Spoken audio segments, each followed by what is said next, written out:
الحمد لله نحمده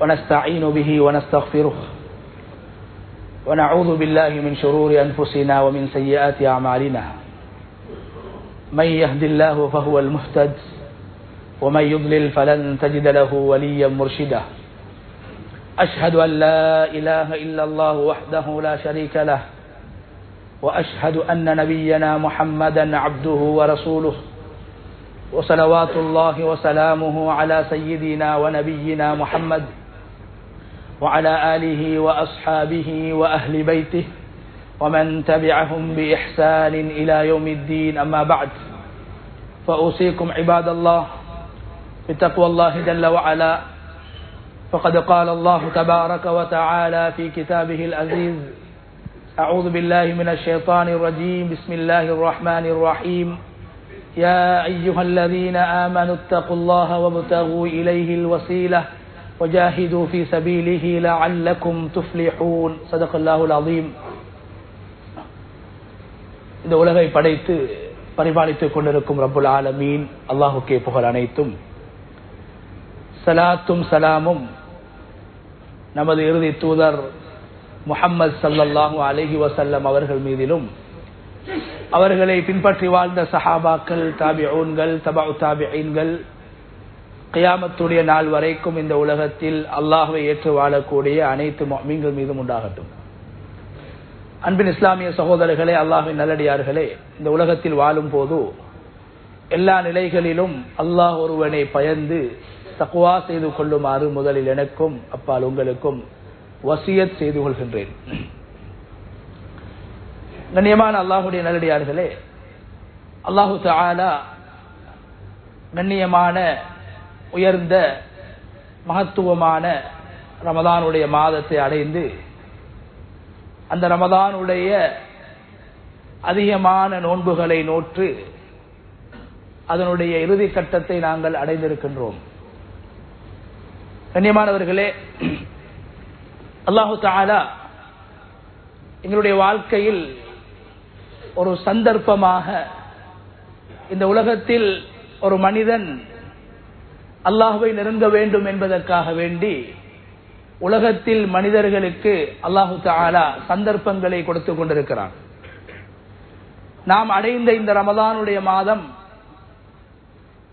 பிரிந்து செல்வதற்கு முன்னால், எம்மை விட்டு செல்வதற்கு முன்னால், இந்த ரமதானை அல்லாஹ் எனக்கு என்னுடைய வாழ்க்கையில் ஒரு பாக்கியமாக, அருளாக, சில வேளை இது என்னுடைய வாழ்க்கையுடைய கடைசி ரமதானாக இருக்கலாம் என்ற உணர்வை நாங்கள் ஏற்படுத்திக் கொள்ள வேண்டும். கண்ணியமானவர்களே, இந்த ரமதானுடைய மாதத்தை அடைந்து கொள்வது என்பது மிகப்பெரிய ஒரு பாக்கியமான ஒரு விடயமாக எங்களுடைய முன்னோர்கள் கருதி இருக்கிறார்கள்.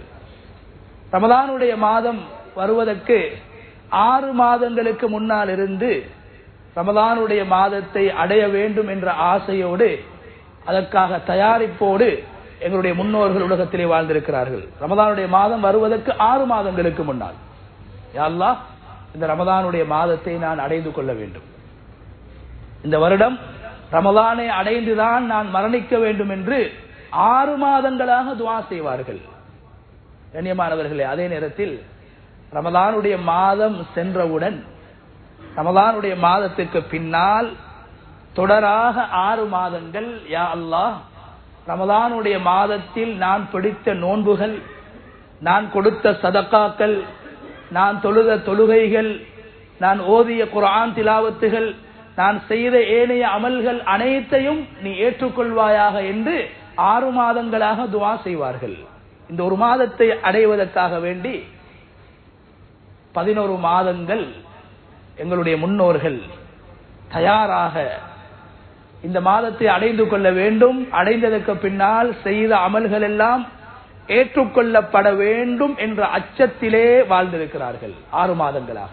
எனவே கண்ணியமானவர்களே, நாம் 27வது இரவை அடைந்தோம், நிறைய நன்மைகள் செய்தோம், தௌபாவை செய்துவிட்டோம், எல்லா பாவங்களும் மன்னிக்கப்பட்டு விட்டது, நாம் செய்த அமல்கள் அனைத்தையும் அல்லாஹ் ஏற்றுக்கொண்டு விட்டான் என்ற நம்பிக்கையை மாத்திரம் உள்ளத்தில் கொண்டு வாழக்கூடாது. அமல்களை வைத்து திருப்தி அடையக்கூடாது. சில வேளை நாம் செய்த அமல்கள் ஏற்றுக்கொள்ளப்படவில்லை என்றால், நாம் செய்த தௌபா ஏற்றுக்கொள்ளப்படவில்லை என்றால், கண்ணியமானவர்களே, நாம் நஷ்டவாளிகளாக மாறிவிடுவோம், அபாக்கியசாலிகளாக மாறிவிடுவோம் என்ற அச்சத்தோடு எங்களுடைய எஞ்சி இருக்கக்கூடிய நாட்களை நாங்கள் கழிக்க வேண்டும். தௌபா என்பது ஒரு மனிதன் கேட்பதால் அல்லது செய்வதால் அல்லாஹ் ஏற்றுக்கொள்ள வேண்டும் என்ற கட்டாயம் அல்லாஹுக்கு கிடையாது. அல்லாஹ் ஒரு மனிதனை மன்னிப்பதும் அவனுடைய அது கிருபை, அவன் தண்டிப்பதும் அவனுடைய நாட்டமாக இருக்கிறது. எனவே உலகத்தில் ஒரு விடயத்தை நாம் செய்தால் அதனுடைய முடிவை உடனடியாக நாங்கள் எதிர்பார்ப்போம். ஆனால் அல்லாஹ்வுக்கு முன்னால் எந்த ஒன்றையும் எங்களால் கட்டாயப்படுத்த முடியாது. அல்லாஹ் விரும்பக்கூடியவர்களை சில நேரத்தில் தௌபா இல்லாமலும் மன்னிப்பான்.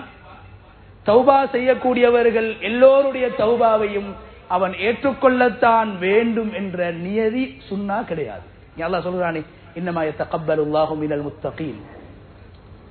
தௌபா தொழுகை ஏற்றுக்கொள்ளப்படுவதை போல நோன்பு எப்படி ஏற்றுக்கொள்ளப்பட வேண்டுமோ, ஜகாத் எப்படி ஏற்றுக்கொள்ளப்பட வேண்டுமோ, தொழுகை எப்படி ஏற்றுக்கொள்ளப்பட வேண்டுமோ, அது போன்று அல்லாஹ் சொல்கிறான் தௌபாவும் ஏற்றுக்கொள்ளப்பட வேண்டும். யாருடைய தௌபா ஏற்றுக்கொள்ளப்படும் என்பதையும் அல்லாஹ் குர்ஆனிலே பேசி இருக்கிறான். அந்த அடிப்படையில் என்னுடைய தௌபா ஏற்றுக்கொள்ளப்பட்டதோ இல்லையோ என்ற அச்சம் எங்களுடைய வாழ்க்கையில் இன்றல்ல நாளை அல்ல, எங்களுடைய சக்கராத் வரைக்கும் தொடர வேண்டும். என்னுடைய முன்னோர்கள் நன்மைகளை செய்து, எங்களை விட அதிகமான நன்மைகளை செய்து இறுதி முடிவை பயந்திருக்கிறார்கள். மறுமையில் என்னுடைய நிலை எப்படி இருக்கும் என்று அஞ்சிருக்கிறார்கள். அபூபக்கர் சித்தீக் ரலியல்லாஹு அன்ஹு, கண்ணியமானவர்களே, உடலாலும் பொருளாலும் அருமை நாயகம் ஸல்லல்லாஹு அலைஹி வஸல்லம் அவர்களுக்கு உதவி செய்தவர்கள், இந்த மார்க்கத்துக்கு உதவி செய்தவர்கள், இந்த தீனுக்காக வேண்டி பாடுபட்டவர்கள், ஈமானின் உச்சத்தை அடைந்தவர்கள், உலகத்திலே சுவர்க்கவாதி என்ற நட்பேரை கேட்டவர்கள். என்ன சொன்னார்கள்? நாளை மறுமையுடைய நாளில், கேள்வி கணக்கு கேட்கப்படக்கூடிய நாளில், முடிவு செய்யப்படக்கூடிய நாளில், ஒரு மனிதனுடைய ரகசியம் அம்பலப்படுத்தப்படக்கூடிய நாளில், யௌம துபுல ஸராயிர், ரகசியம், உலகத்திலே ரகசியமாக செய்யக்கூடிய விடயங்கள், மறைத்து செய்யக்கூடிய விடயங்கள் அம்பலப்படுத்தப்படும், பகிரங்கப்படுத்தப்படக்கூடிய ஒரு நாள் இருக்கிறது. அந்த நாளில் நான் சுவர்க்கம் செல்வேனா அல்லது நரகம் செல்வேனா என்ற அச்சம் எனக்கு இருக்கிறது என்று அபூபக்கர் சித்தீக் ரலியல்லாஹு அன்ஹு அவர்கள் சொன்னார்கள். நான் ஏன் மனிதனாக பிறந்தேன் என்று பயப்பட்டார்கள். அல்லாஹ் ஏன் என்னை மனிதனாக படைத்தான் என்று அவர்கள் பயந்தார்கள். ஏன் மனிதனாக படைக்கப்பட்டதனால் தான் சுவர்க்கம் நரகம் என்று ஒன்று இருக்கிறது. அபூபக்கர் சித்தீக் ரலியல்லாஹு அன்ஹு அவர்கள் எங்களை விட அமலில் உச்சத்தை அடைந்தவர்கள், ஈமானில் உச்சத்தை அடைந்தவர்கள், நபி அவர்களோடு சேர்ந்து வாழ்ந்தவர்கள், வஹ்யை கண்ணால் பார்த்தவர்கள், செய்கின்ற அமல்களை வைத்து நான் ஒரு சுவர்க்கவாதிதான், அல்லாஹ் எனக்கு சுவர்க்கத்தை தர வேண்டும், ஏதோ தௌபாவை ஏற்றுக்கொண்டதான் ஆக வேண்டும் என்று வாழவில்லை. ஏற்றுக்கொள்ளப்பட்டதா இல்லையா? கண்ணியமானவர்களே, குர்ஆன்ல அல்லாஹு தஆலா ஒரு சூரா, உலகத்தில் அருளப்பட்ட 3வது சூரா, சூரத்துல் முஸம்மில். முதலாவது சூரா சூரத்துல் அலக், இரண்டாவது அருளப்பட்ட சூரா சூரத்துல் கலம், மூணாவது அருளப்பட்ட சூரா சூரத்துல் முஸம்மில், நாலாவது அருளப்பட்ட சூரா சூரத்துல் முத்தஸிர், ஐந்தாவது அருளப்பட்ட சூரா தான் சூரத்துல் ஃபாத்திஹா. மூணாவது அருளப்பட்ட ஒரு சூரா இருக்குது. கண்ணியமானவர்களே, நபி அவர்களுக்கு, நபி அவர்களை பார்த்து அல்லாஹ் பேசக்கூடிய, நேரடியாக நபி அவர்களோடு பேசக்கூடிய ஒரு சூரா. கண்ணியமானவர்களே, இந்த சூரா இரவு நேரத்தில் நபி ஸல்லல்லாஹு அலைஹி வஸல்லம் அவர்கள் தூங்கிக் கொண்டிருக்கும் போது, உறங்கிக் கொண்டிருக்கும் போது, ஓய்வெடுத்துக் கொண்டிருக்கும் போது இந்த சூறாவை அல்லாஹ் இறக்கினான். ஓய்வெடுக்கக்கூடிய நேரம், அமல் செய்யக்கூடிய நேரத்தில் அல்ல, பகல் நேரத்தில் அல்ல, நாம் கழித்த இரவு நேரத்தில். கண்ணியமானவர்களே, இரவு நேரம் என்பது வெறுமனே ரமதானுடைய இரவு நேரம் மாத்திரம் அல்ல கண்ணியமானது, சிறந்தது, உயர்ந்தது.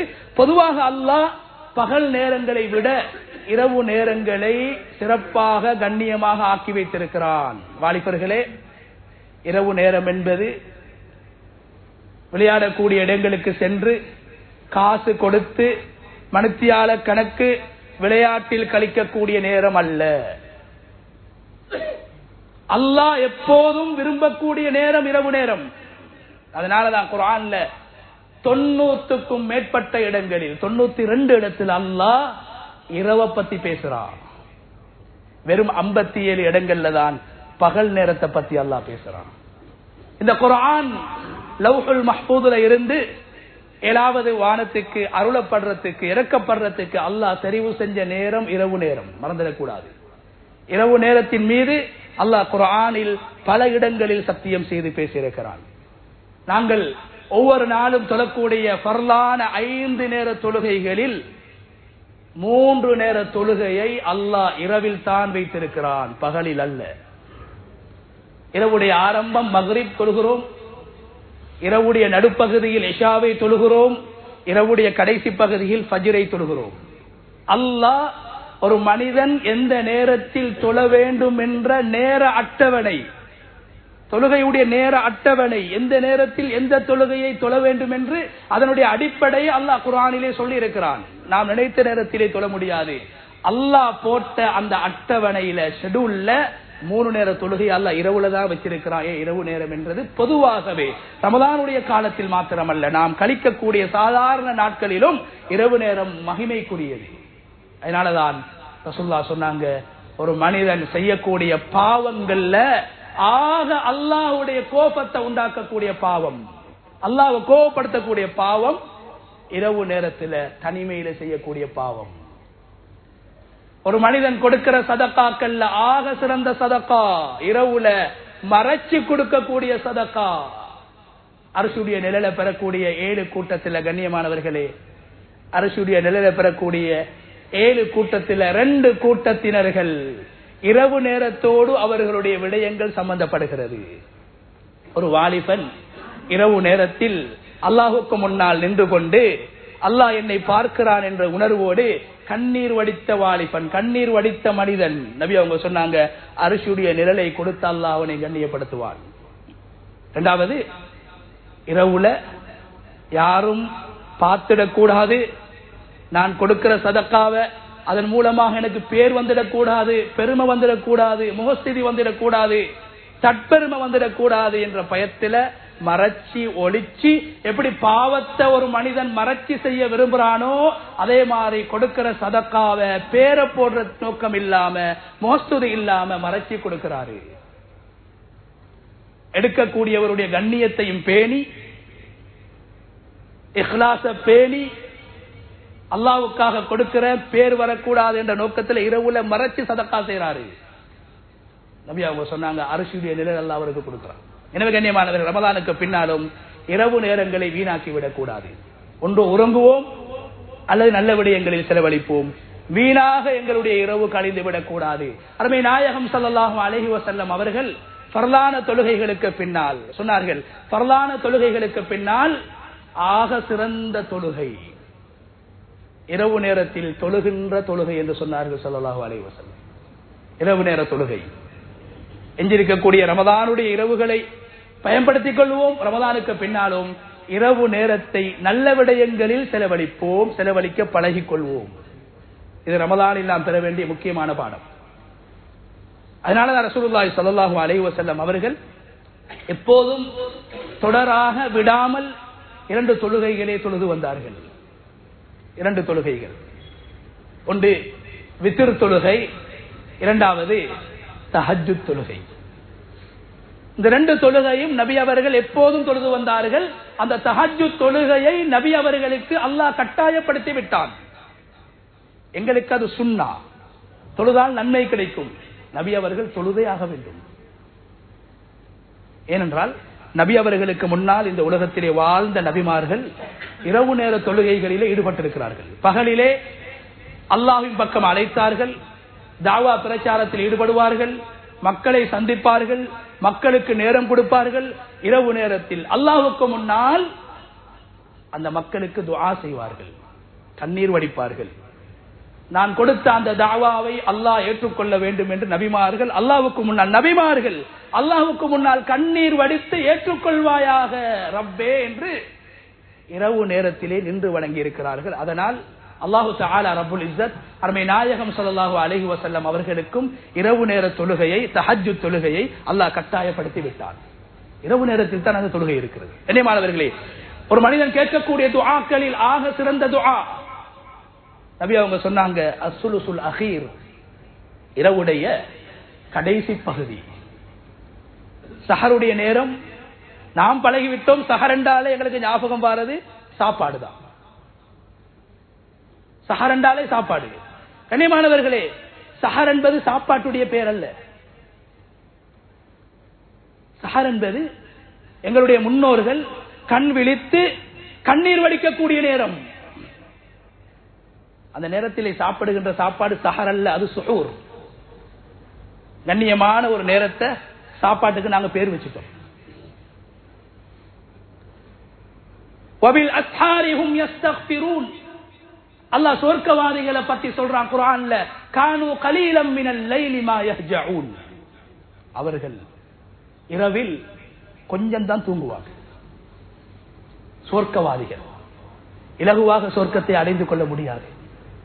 உலகத்தில் ஒரு துண்டு ரொட்டியை அடைந்து கொள்வதற்கு காலையிலிருந்து மாலை வரைக்கும் ஓடுகிறோம், உழைக்கிறோம், தப்பு கிடையாது.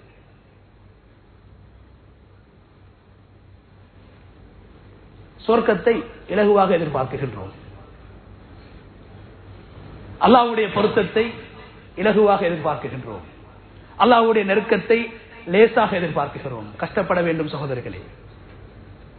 எதை சொல்ல வருகிறோம் என்றால், நாம் ஒற்றைப்படை இரவுகளில் வணங்கினோம், நல்ல விடயம்.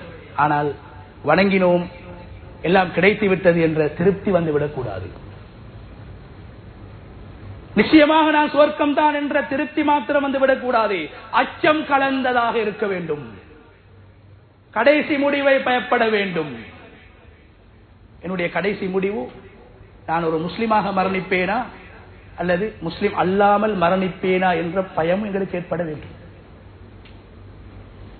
முஸ்லிமாக பிறப்பவர்கள் எல்லோரும் முஸ்லிம்களாக மரணிப்பது கிடையாது. குர்ஆன் சொல்லுது, நான் சொல்லல. வஹ்ய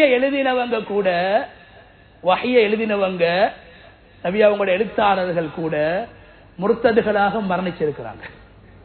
இதை பயப்படுவோம். நபிமார்கள் குர்ஆன்ல அல்லாஹ் 2 நபிமார்களுடைய சம்பவத்தை பேசுறான். 2 நபிமார்களுடைய சக்கராத் அல்லாஹ் பேசுறான். நபிமார்களுடைய சக்கராத் அல்லாஹ் குர்ஆன்ல பேசுறான். ஒன்று நபி இப்ராஹிம் அலைஹிஸ்ஸலாம், இரண்டாவது இப்ராஹிம் அலைஹிஸ்ஸலாத்துடைய பேர குழந்தை யாக்கூப் அலைஹிஸ்ஸலாம்.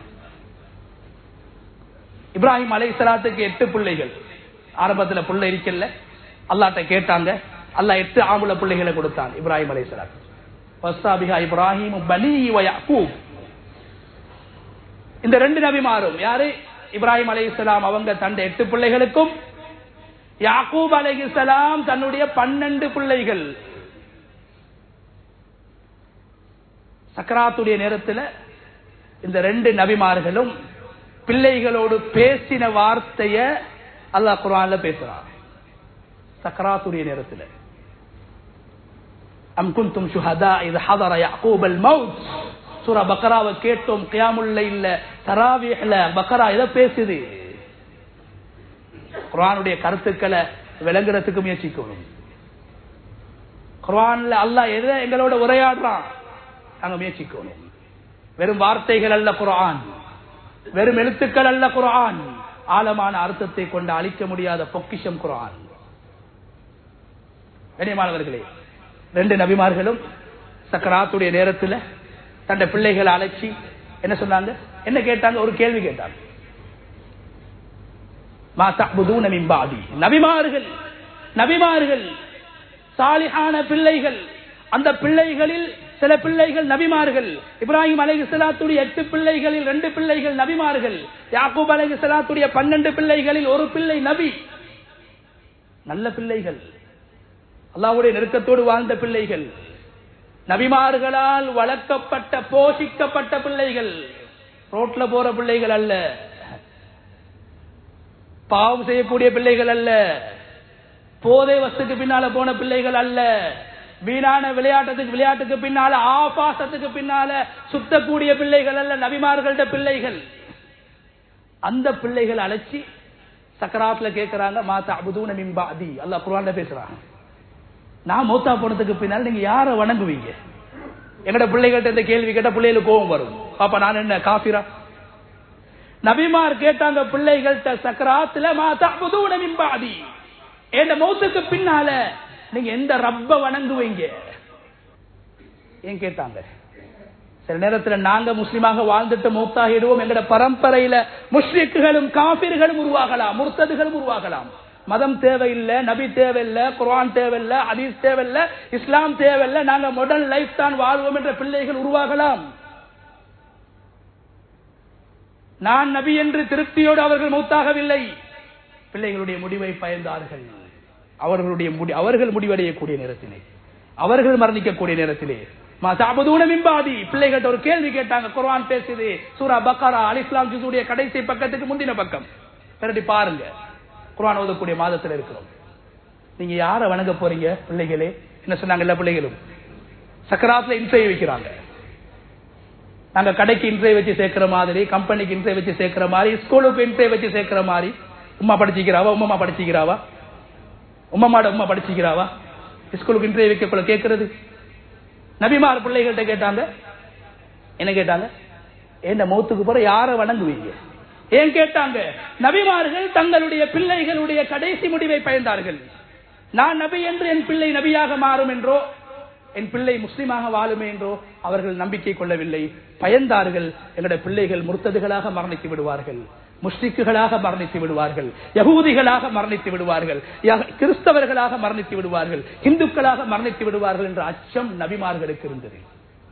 பிள்ளை வளர்ப்பில் திருப்தி அடையவில்லை, பயந்தார்கள். சக்கராத்தில் எல்லோரும் சொன்னார்கள், நஅபுது இலாஹக வ இலாஹ ஆபாயிக இப்ராஹீம். சொன்னாங்க யாக்கூப் அலைஹிஸ்ஸலாத்துடைய பிள்ளைகள், உங்களுடைய ரப்ப அல்லாஹ், உங்களுடைய ரப்ப அல்லாஹ், உங்களுடைய பாட்டனார், உங்களோட வாப்பா இஸ்ஹாக்குடைய தந்தை இப்ராஹிமுடைய ரப்பு அல்லாஹ்வை நாங்கள் வணங்குவோம் என்று சொன்னார்கள். அதுக்கு பின்னால் அந்த நபிமார்கள் மௌத்தாகினார்கள். இனிமானவர்களே, எனவே அமல்கள் செய்திருக்கிறோம் என்று திருப்தி அடைந்து விடக்கூடாது. எங்களை விட அதிகமாக அருமை நாயகம் ஸல்லல்லாஹு அலைஹி வஸல்லம் அவர்கள் அமல் செய்திருக்கிறார்கள். குறிப்பாக 27வது தினத்திலே தொழுது விட்டோம் என்று, தௌபா செய்து விட்டோம் என்று இன்று தராவியை விட்டுடாதீங்க, இன்னைக்கு கியாமுல் லைலை விட்டுறாதீங்க, குர்ஆன் திலாவத்தை விட்டுறாதீங்க, நல்ல சபைகளை விட்டுறாதீங்க, நல்ல விஷயங்களை விட்டுறாதீங்க. என்ன சொல்ல வாரோம் என்றா, எங்களை விட நாங்க ஒரு நைட் ஹயாத்தாக்கிட்டு நாங்க பெருமை பேசுறோம். ஒரு நைட்ட, ஒரு இரவு ஹயாத்தாக்கிட்டு மாஷா அல்லாஹ் இத்தனை ஜுஸ் ஓதியாச்சு, இத்தனை ரக்காத் தொழுதாச்சு, அது தொழுதாச்சு, வித்திரல அழுது துவா கேட்டாச்சு, கண்ணீர் வடித்து தௌபா செஞ்சாச்சு. திருப்தி அடையாதீங்க. அருமை நாயகம் ஸல்லல்லாஹு அலைஹி வஸல்லம் அவர்கள் ரஹ்மத்துல் லில் ஆலமீன், சய்யிதுல் முர்சலீன், கடைசி 10 அடைஞ்சாங்கண்டா நாங்க ஒரு இரவத்தான் ஹயாத்தாக்கினோம். நபி அவங்க இரவு மட்டுமல்ல, பகல்ல கூட பள்ளியில இருந்து வெளியே போக மாட்டாங்க, பக்கத்துல வீடு. இதை வச்சு நாங்க பாடம் படிப்போம். திருப்தி அடையக்கூடாது. நபி அவர்கள் கடைசி 10 அடைந்தார்கள் என்றால் அஹ்யா லைலஹு, இரவு முழுக்க நின்று வணங்குவார்கள், இரவு முழுக்க நின்று வணங்குவார்கள், உறங்கவே மாட்டார்கள். பகல் நேரத்தில் கொஞ்சம் ஓய்வெடுப்பார்கள், ஆனால் பள்ளிவாசலில் தான் இருப்பார்கள் நபி அவர்கள். எனவே ஒரு இரவை வைத்து நாங்கள் பெருமை அடைந்து விடக்கூடாது. நபி அவர்கள் 10 இரவு முழுமையாக, இரவும் பகலும் முழுமையாக அருமை நாயகம் ஸல்லல்லாஹு அலைஹி வஸல்லம் அவர்கள் பள்ளிவாசலில் தனிமையில் செலவழித்தார்கள், இபாதத்தில் செலவழித்தார்கள், திக்ரில் செலவழித்தார்கள், நல்ல விடயங்களில் செலவழித்தார்கள். கனியமான அல்லாஹ்வுடைய எதை சொல்ல வருகிறேன்? சூரா முஸ்தமிலில் அல்லாஹ் சொல்றான் நபி அவங்களை பார்த்து, குமில் லைல இல்லா கலீலா, நபியை நீங்கள் இரவிலே நின்று வணங்க வேண்டும். இரவுல நின்று வணங்கினாங்க. அந்த ஆயத்துடைய கடைசி என்ன தெரியுமா? அந்த ஆயத்தில் அல்லாஹ் இரவு தொழுகையை பத்தி பேசுறான். முழுமையாக அல்லாஹ் பேசுவது, அதிகமாக பேசுவது கியாமுல் லைல் தொழுக, இரவு தொழுக. கண்ணியமானவர்கள், இரவு தொழுக தொழக்கூடியவர்கள் அந்த நேரத்தில் பாவம் செய்யவில்லை. அநியாயம் செய்யவில்லை, வீணாக இரவை கழிக்கவில்லை. தொழுதவர்களை பார்த்து, இரவில் நின்று வணங்கியவர்களை பார்த்து, அந்த சஹாபாக்களை பார்த்து, அந்த நபி அவர்களை பார்த்து அல்லாஹ் எப்படி அந்த சூராவை முடிக்கிறான்? வஸ்தக்பிரில்லாஹ். நீங்க அல்லாஹ்விடத்தை இஸ்திக்பார் செய்யுங்க, நீங்க அல்லாஹ்விடத்தை இஸ்திக்பார் செய்யுங்க. ஏன் சகோதரர்களே, இந்த தொழுகை ஏற்றுக்கொள்ளப்பட்டுச்சா இல்லையா, அந்த தொழுகையில குறை இருந்துச்சா இல்லையா, பிடிச்ச நோம்புல குறை இருந்துச்சா இல்லையா, பூர்த்தியாக பிடிச்சேனா இல்லையா, அல்லாஹ்க்கு தான் தெரியும். இஸ்திக்பார் செய்வோம், நல்ல அமல்களுக்கு பின்னாலே இஸ்திக்பார் செய்வோம். அதுதான் குர்ஆன் காட்டி தரக்கூடிய வழிமுறை. அதனாலதான் சொர்க்கவாதிகளை பத்தி அல்லாஹ் குர்ஆன் என்ன சொல்றான்? இரவுல அவங்க நின்று வணங்குவாங்க. வபில் அஸ்ஹாரிஹும் யஸ்தக்பிரூன். சஹருடைய நேரத்தில், தஹஜ்ஜுடைய நேரத்தில், எப்போதும் ரமலானுடைய மாதத்தில் மாத்திரமல்ல அல்லாஹ்விடத்திலே இஸ்திக்பார் செய்வார்கள். தொழுது அல்லாஹ்விடத்திலே இஸ்திக்பார் செய்திருக்கிறார்கள். நாங்கள் பாவத்தோடு தொழுகிறோம், பாவத்தோடு தொடர்புபட்டிருக்கிறோம், அநியாயங்களோடு தொடர்புபட்டிருக்கிறோம். நாம் எந்த அளவுக்கு இஸ்திக்பார் செய்ய வேண்டும்? எனவே அமல்களுடைய முடிவு அல்லாஹ் அறிந்தவனாக இருக்கிறான். அமல்களுடைய முடிவு நல்லதாக மாற வேண்டுமாக இருந்தால், ஏற்றுக்கொள்ளப்பட்டதாக மாற வேண்டுமாக இருந்தால், 2 விடயங்களை நாங்கள் செய்ய வேண்டும். உள்ளத்தில் பயத்தை கொண்டு வருவோம். இது நிராகரிக்கப்படுமோ இல்லையோ, ஏற்றுக்கொண்டானா இல்லையா என்ற பயத்தை ஏற்படுத்துவோம். 2வது இஸ்திக்பார் செய்வோம். இது இஸ்திக்பார் செய்யக்கூடிய கட்டமே தவிர 26 நோம்ப பிடிச்சிட்டோம் என்று பெருமை கொள்ளக்கூடிய கட்டம் அல்ல. இரவெல்லாம் நின்று வணங்கினோம் என்று திருப்தி அடையக்கூடிய கட்டம் அல்ல. அழ வேண்டிய கட்டம், இஸ்திக்பார் செய்ய வேண்டிய கட்டத்தில் இருக்கிறோம். கனிமான அல்லாஹ்வுடைய நடி அந்த அடிப்படையில தான் ரமலானுடைய நோன்பில ஏற்படக்கூடிய குறைகள் நீக்கப்பட்டு பரிபூரணமான அந்த நன்மையை, நோன்புடைய நன்மையை அடைந்து கொள்வதற்காகத்தான் அருமை நாயகம் ஸல்லல்லாஹு அலைஹி வஸல்லம் அவர்கள் வசதி உள்ளவர்கள் ஏழைகளுக்கு அரிசியை கொடுத்து, அடிப்படை சாப்பாடு அரிசியை கொடுத்து அவர்களுக்கு உதவி செய்து அவர்களை திருப்திப்படுத்தி அதன் மூலமாக அல்லாஹ்வுடைய திருப்தியை அடைந்து கொள்ளுங்கள் என்று சொன்னார்கள். உங்களோட நோன்பு பூர்த்தியாகணும். அடியார்களை சந்தோஷப்படுத்தி அல்லாஹ்வை திருப்தி அடைத்துக் கொள்ளுங்கள், அல்லாஹ்வை திருப்திப்படுத்துங்கள் என்ற அடிப்படையிலே அந்த கட்டத்தை நாங்கள் நெருங்கி இருக்கிறோம். ரமலானுடைய இறுதி ஜும்மாவாக இருக்கிறது. ஸதகத்துல் ஃபித்ரா, ஜகாத்துல் ஃபித்ரா என்று சொல்லப்படக்கூடிய பெருநாளுடைய தினத்தில் சாப்பிடுவதற்கு, குடிப்பதற்கு, தன்னுடைய தேவைகள் போக எஞ்சிருக்கக்கூடியவர்கள், தனக்காக, தன்னுடைய பொறுப்பில் இருக்கக்கூடியவர்களுக்காக, ஒவ்வொருவருக்காக வேண்டும் 2 கிலோ 400 கிராம், குறைந்த அளவு 2 கிலோ 400 கிராம், கூடினால் எவ்வளவு கொடுக்கலாம், ஒரு தலைக்காக, தன்னுடைய பொறுப்பில் இருக்கக்கூடிய ஒவ்வொருவருக்காக தனக்கு முதலாக கொடுக்க வேண்டும். அதுக்கு பின்னால் தன்னுடைய மனைவி, தன்னுடைய பிள்ளைகளுக்காக, ஏழைகளை தேடி, ஜகாத் பெறுவதற்கு தகுதியானவர்களை தேடி அதை கொடுப்போம். அதன் மூலமாக அல்லாஹ் சந்தோஷம் அடைந்து எங்களுடைய அமலில் ஏற்பட்ட குறைகளை அல்லாஹு தஆலா பூர்த்தி செய்வான் என்று அருமை நாயகம் ஸல்லல்லாஹு அலைஹி வஸல்லம் அவர்கள் சொல்லியிருக்கிறார். அந்த அடிப்படையில் கண்ணியமானவர்களே, ரமலானுடைய இறுதி கட்டத்தை அடைந்திருக்கின்ற போது அமல்களை வைத்து திருப்தி அடைந்து கொள்ளாமல், தற்பெருமை அடிக்காமல், பயத்தோடு அச்சத்தோடு அல்லாஹ் எஞ்சிருக்கக்கூடிய நாட்களுடைய நோன்புகளையும் நோற்று இரவு வணக்கங்களில் ஈடுபட்டு முழுமையாக ரமலானுடைய மாதத்தில் அமல் செய்த, நோன்பு பிடித்த அந்த நல்ல கூட்டத்தில் அல்லாஹ் என்னை சேர்க்க வேண்டும் என்ற துஆவோடு நாங்கள் எப்போதும் ரமலானுக்கு பின்னாலும் பெருநாளுடைய தினத்திலும் அதற்கு பின்னாலும் எப்போதும் நான் செய்யக்கூடிய அமல்களை அல்லாஹ் ஏற்றுக்கொள்ள வேண்டும், நிராகரிக்க கூடாது என்ற பயத்தோடு அல்லாஹ்விடத்தில் கபூலியத்தை கேட்போம். ஏற்றுக்கொள்வாயாக என்று கேட்போம். வல்ல நாயன் அல்லாஹு தஆலா எஞ்சிருக்கக்கூடிய ரமலானுடைய நாட்களை சிறப்பாக அல்லாஹ்வுடைய பொருத்தத்தில் கழித்து, அல்லாஹ்வுடைய பொருத்தத்தை அடைந்து அதன் மூலமாக பூர்த்தியான நன்மைகளை பெறக்கூடிய கூட்டத்திலே நம் அனைவரையும் சேர்த்தல்வானாக. யாழ் பாவங்களை மன்னிப்பாயாக, யாழ் மாதா பிதாக்களுடைய பாவங்களை மன்னிப்பாயாக. சங்கையான ரமலானுடைய மாதத்தில் என்னென்ன அமல்களை எல்லாம் நாங்கள் செய்தோமோ அந்த அனைத்து அமல்களையும் நீ ஏற்றுக்கொள்வாயாக, முழுமையாக ஏற்றுக்கொள்வாயாக. ரப்பே, என்னென்ன தப்பு தவறுகளை, பாவங்களை செய்தோமோ அப்படியான தப்பு தவறுகளை, பாவங்களை முழுமையாக மன்னித்து எங்கள் அனைவரையும் பரிசுத்தப்படுத்துவாயாக. வ ஆகிரு தஅவானா அனில் ஹம்துலில்லாஹி ரப்பில் ஆலமீன்.